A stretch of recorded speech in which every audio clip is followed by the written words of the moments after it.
buhay niyo. Dahil natutuwa ko sa inyo dahil hindi kayo naghahangad ng anuman. At gagawin kayo ng Diyos. Ilalagay niya kayo sa tamang posisyon. Amen? Huwag kayo nagmamadali. Okay? Ang topic natin ay ang dakila. Mateo 20.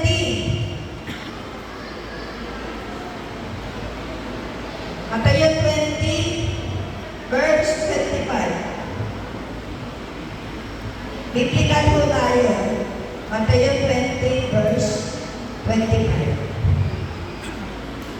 Dahil dito, pinalapit sila ni Jesus at sinabi sa kanya, ang dapat tumiran sa inyo. Kung nais ninyo maging dakila, dapat kayo'y maging lingkod sa iba.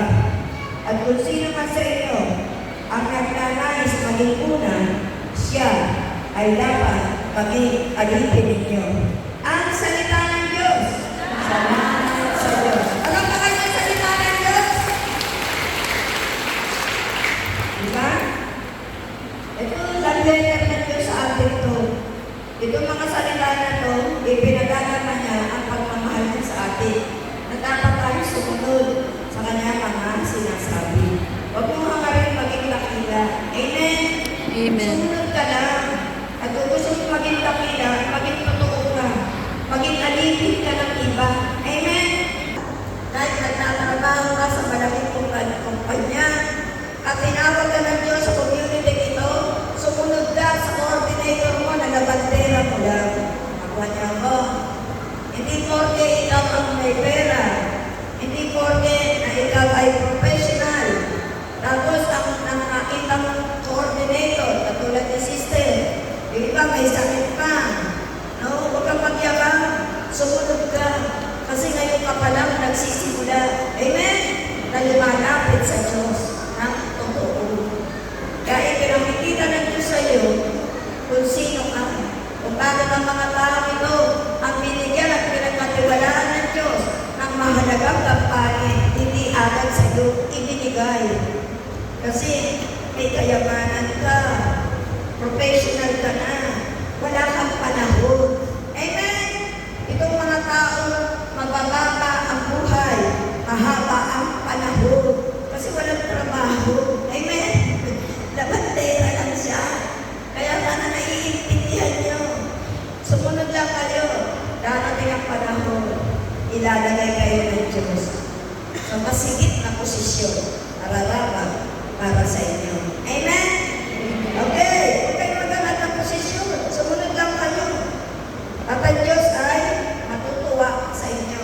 Okay. Pangalawa, Ecclesiastico 3. Ecclesiastico 3, verse 18 to 19. Habang ika'y tumadakila, lalo ka namang magpakumbaba. Sa gayon, kalulugdan ka ng Panginoon. Sapagkat kahanga-hanga ang kapangyarihan ng Panginoon at dinadakila siya ng mga nagpapakumbaba. Ang salita ng Diyos. Salamat sa Diyos. Walang ba kanyang salita ng Diyos? Para magpalain kayo. Okay. Kapag ikaw dinadakilanan ng iba, diba, nagtoto ka na, katulad ko. Yan, ang Sister Sel, idol kita. Ay, kung gano'n, in Jesus' name. Wala tayo ka-idolin. Ang Diyos lang ang gagawin namin idol. Amen? Minsan, pinupuri ka. Mga totoo, Sister Sel, tumatama sa akin. Okay lang, in Jesus' name, ibalik mo sa Diyos. Amen? Huwag mo ipagmamayabang. Kapag ika'y dinadakila na, lalo kang makakabago. Amen? May pumupuri na sa'yo, okay lang yun. Kasi din yung pinabalik lang sa'yo ng Diyos, yung pagpapala. Kaya may pumupuri na sa'yo. Amen? Sunod, Ecclesiastico 4, 21 to 22. Ecclesiastico 4, 21 to 22. Ang kababaan loob ay kapuri-puri at marapat igalang. Ngunit ang paghamak sa sarili ay kasalanan. Huwag mong bayaan pagsamantalahan ka ng iba. Huwag mong ipahama ang iyong sarili dahil sa di pagtatanggol sa iyong mga karapatan. Ang salita ng Diyos. Maganda ang nagbagaan mo, pero may karapatan pang ipagtanggol ang sarili mo. Amen? Pinagbibintangan ka, mga tuwirang ka. Amen? Huwag kang nandiyan, wala kang sasagot. May asawa ka, dadalhin pa sa iyo yung kabit, itigirang pa sa iyo, abay, huwag ka papayag. Amen? Palipagin mo silang dalawa. Palipagin mo silang dalawang palayasin. Amen? Huwag kang pumayag, kasi karapatan mo, may okay yung mababa, pero huwag mo hayaan. Sampal-sampalin ka, hindi pwede yun. Amen? Lalaman ka rin sa tama. Nakuha niyo ako, ang pagbagaan, nasa tamang lugar. Hindi yung ahamatin ng sarili mo, ay, nabagdela lang ako. Hindi ako parapat-dapat pagbayan ng salita nito. Eh, dati kang valedictoria. Amen? Nung bata ka na nag-aaral ka, valedictoria ka sa school mo. Dahil sa hirap ng buhay, hindi ka nakasunod sa Diyos. Dahil ka tinatawag ng Diyos para gamitin ng Diyos ang karunungan binigay sa iyo ng kabataan mo. Gamitin mo. May karapatan ka, huwag mo ikahiya. Ano man ang hanap buhay mo? Kung naglalako ka lang ng pagkain dyan, nagtitinda, huwag mo ikahiya. Tinawag ka ng Diyos. May karunungan ka na pagkapanang kabataan mo. Daladala mo yun hanggang sa katandaan. At magagamit ka ng Diyos sa pagpapahayag. Amen! Alam ka natin ng Diyos na buhay. Kung hindi kahiyaan naman ang buhay nyo, ang gusto ng Diyos, malinis ang puso mo, wala ka sa gitna ng kasalanan. Lumalaban ka sa kasalanan, hindi ka nagdadaya. Kahit mahirap ang buhay mo, hindi mo pinukuha ang mga bagay na hindi sa'yo. Pinagkakatiwalaan ka sa mga tao pinagtatrabahuan mo.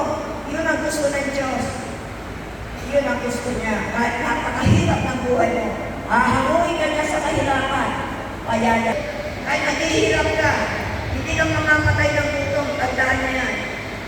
Isang araw pa lang wala kakainin. Titignan lang ng Diyos, kung hindi ka mandaraya, na wala kakainin ng mga anak mo. Pinili ako sa inyo, hindi!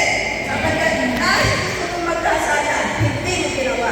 Piniis mong magutom ang mga anak mo, dahil alam mo mali ang magdaya at magkuha ng hindi talaga sa iyo. Amen! Yun ang gusto ng Diyos sa mga tao na kapakikinig ng kanyang mga buhay na salita. Okay! Ecclesiastes 10, verse 26. Ecclesiastes 10, verse 26. Ito po ang sinasabi. Huwag mong ipangmarap niya ang iyong karunungan sa pagtupad mo ng iyong tungkulin at huwag ka naman mataas sa panahon ikaw ay kinakailangan.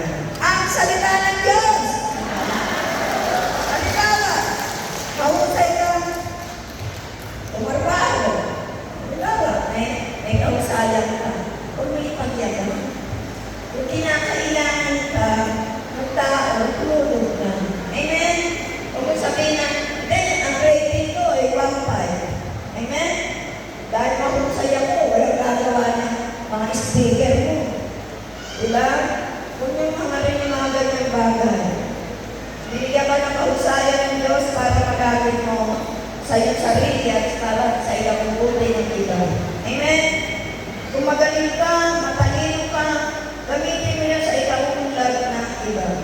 Halimbawa, professional ka, teacher ka, gamitin mo yan sa tama. Huwag kang ano ng mga estudyante. Pinanghuhula ka lang. No? Mga teacher, mga nanghuhula lang. Tama? Sabi ng anak ko, teacher kasi pasado sa board. Ayaw ko nang magturo ng bakit. Madadaya ang teacher. Kasi siya nagkukwenta pa. Ba't ka nagkukwenta? Tinularan mo sila. Gayahin mo sila. Ayaw ko nun na. Nawawa na mga estudyante yung matatalino. Meron ka na ng mga teacher na gano'n tama. Inuhulaan ka na. Wala nang kwenta naman mga teacher na. Kaya ayaw maturo. Makita niya yung mga teacher, madadaya. Kaya ako ng araw, grade high school ako, talaga palang naman, may pama. Aba, binaba yung section ko. Nagreklamo ko. Ba't mas mataas ka yung section? Ba't ganyan ang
agrabyado sa labas. Amen?